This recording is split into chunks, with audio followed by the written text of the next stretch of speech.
urban development. Thank you very much. Thank you. Please, let's take our seats. Good morning, everybody. Karibuni sana.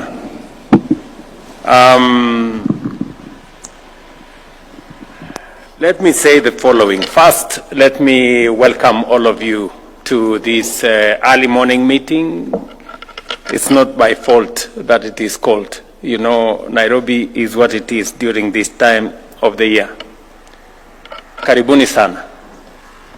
Secondly, let me take this very early opportunity to thank all of you, professionals in the built environment. I know here we have architects, we have quantity surveyors, we have engineers of all shades, electrical engineers, mechanical engineers, civil engineering, the people in design, and everything in between. And let me say to you, on behalf of this administration, thank you very much for your partnership. I recognize and appreciate that you stepped forward when I asked you and became part and partners with us in this affordable housing program. Wacha niseme asante sana. We had long hours of engagement. I remember many of you remember we had many meetings in room number 6 there.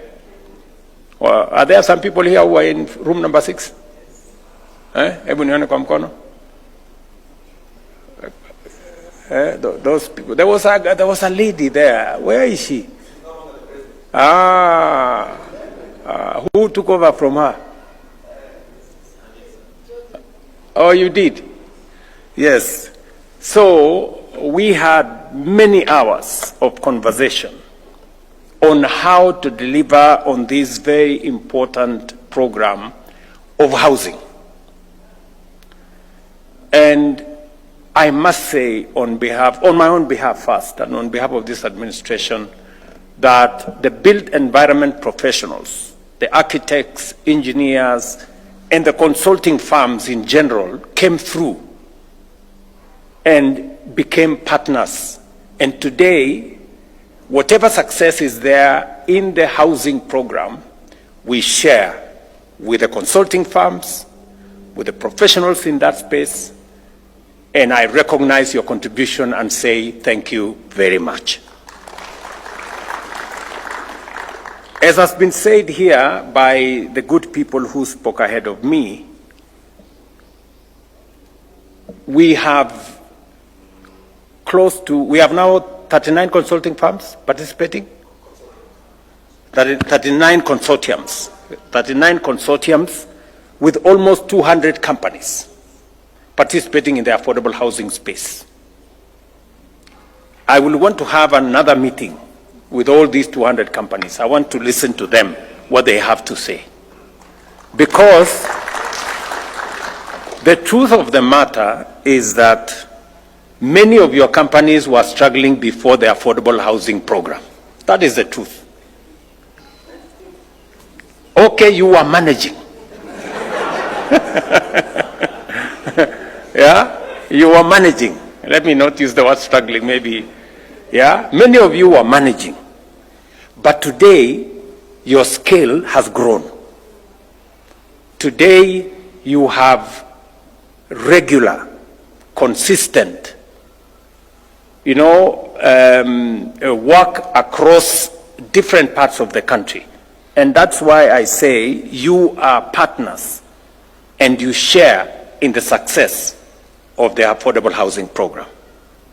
I wanted to say this directly to you so that you know that I appreciate your partnership, your contribution, and the expertise that you have brought into this space with a lot of commitment. If I was asked among patriotic Kenyans that have made a contribution to the development of our nation, I will recommend the professionals in the built environment. if there are patriotic Kenyans who have gone beyond the call of duty. I know we negotiated your fees. You don't get the fees that normally you would. And you did this because you are patriotic Kenyans and you want to support this program and you want this program to succeed. But I can also add and say, but you have also scale of work that you have never witnessed before. That's the truth. So there is a balance. You have negotiated your fee, we negotiated your fee a bit, but also you have a wider scope of what to do. And that is why, from your own admission, you've had to hire more people, you need more staff, you've hired more professionals to join your companies and to join the professional space that supports this affordable housing program. And I also want to say to you, thank you very much for taking on board more young people to join your firms to support this affordable housing program. Nasema asante sana.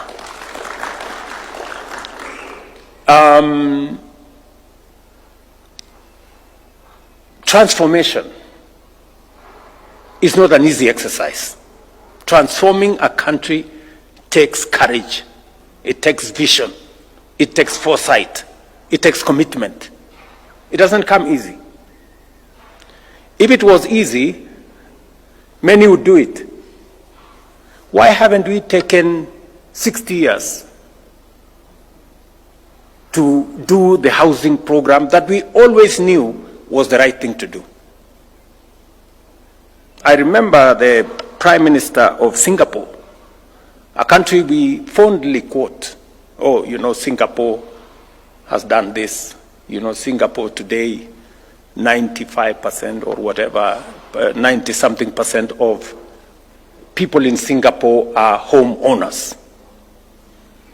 I had a chat with the Prime Minister of Singapore here when he visited me.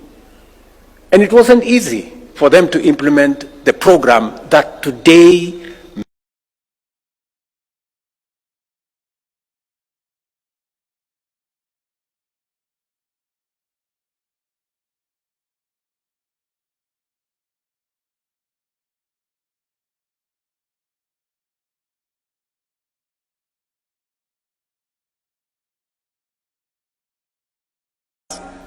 in the third world. The difference between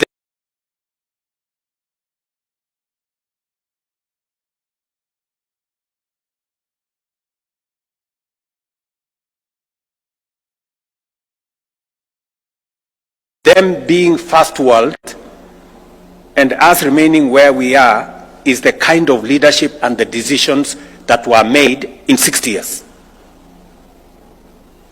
And that is why I can proudly tell you, as professionals in the built environment, as you deploy your expertise and knowledge and professional work into this space, you are making history.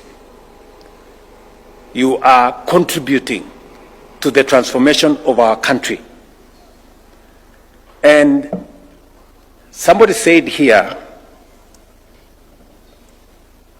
so much gets done if people are not bothered about who takes the credit. But it also means it depends on who takes the blame. In this particular case, you know who takes the blame, and I think that is precisely why Hinga was saying that in this space, we need to speak as Kenyans. We must reject this negativity.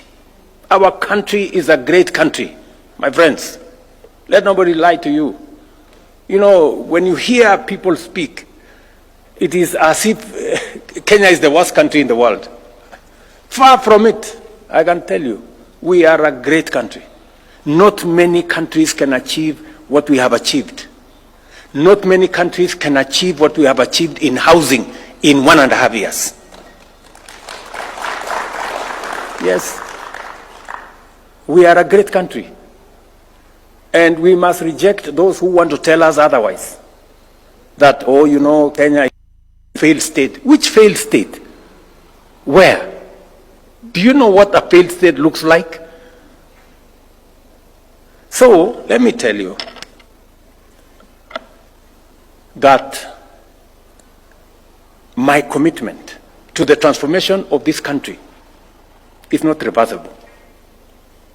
Nothing is going to stop me from driving the transformation that is going to change Kenya and take us where we have always wanted to go. From stabilizing the economy, and I want to assure you that we are working meticulously to make sure that our economy is sound. I am very clear in my mind what we need to do on making sure that we have a sound economic platform to work on to drive our transformation.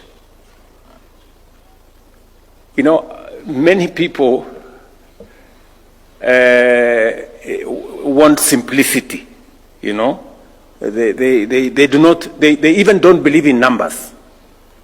But friends, numbers are very stubborn. Truth is very stubborn. You can say all the lies you want, but the truth will not change. Our inflation was at 9.6 in 2022. Today is 3.8. Fact. Our dollar had gone to 165. Today it is 130 and coming down. Fact. Our foreign exchange reserves was $7 billion in 2022. Today it is $10.8 billion. Fact. You can say whatever you want to say, but facts are stubborn. The IMF a month ago said Kenya's economy is now the 6th largest economy in the world, in Africa, sorry, the 6th largest economy in Africa. It is a fact. It's not a rumor. It's not propaganda. It is a fact. So, and I am committed to making sure that we have a solid. I have had to make very difficult decisions to get us here. And I have no regret whatsoever that today I can confidently tell the country that our economy is on sound footing and we are going to improve on it. We've not yet reached where I would want us and our economy to be. We're making the right steps. We are making interventions. We're making decisions on how to align our economy so that we can be able to predict